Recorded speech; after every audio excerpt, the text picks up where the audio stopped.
This is the Kolpak 20, the Russian Federation's newest frontline helmet, which saw its baptism of fire in the current Russo-Ukraine war. It's a steel helmet backed with a thin layer of aramid and suspended with a 4-point chin strap and separate padding. Since its introduction onto the battlefield, this helmet has been the butt of endless mockery and criticism by the Western world, as well as by the Ukrainians that come up against it. But I'm not so convinced it's as bad as they make it out to be.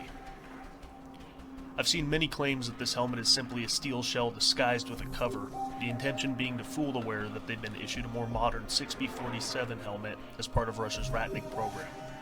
But it seems the reality is a little more detailed than that.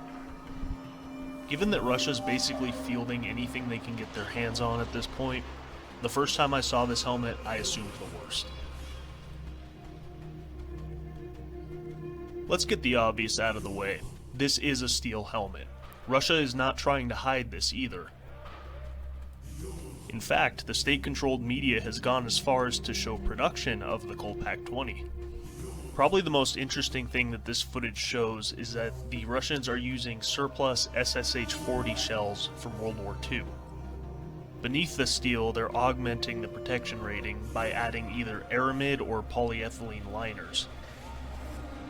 This may seem like a backwards and even strange way to produce a ballistic helmet, but keep in mind that Russia as a country historically has had a very long tradition of making these weird hybrid helmets.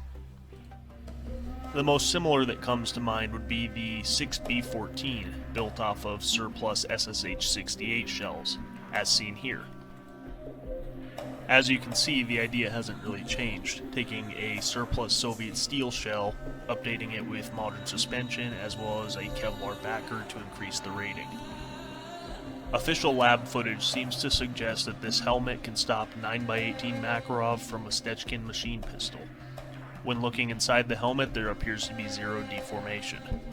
Although no other ballistic footage exists on this helmet, I'm curious to see what its maximum protection would be.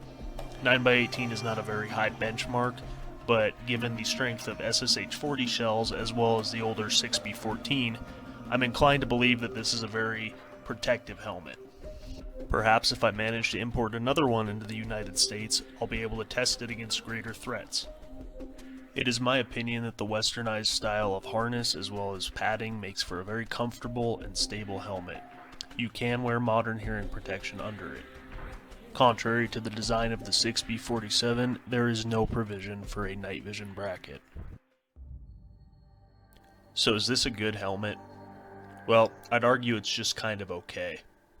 Russia has always been at home combining aramid and metal, resulting in resilient, esoterically brutalist designs, and the Kolpak seems to be no exception. I find it to be very comfortable, and it offers good coverage and respectable protection. But with no ability to mount modern equipment, it's hindered, assuming Russia can even afford night vision. They can't.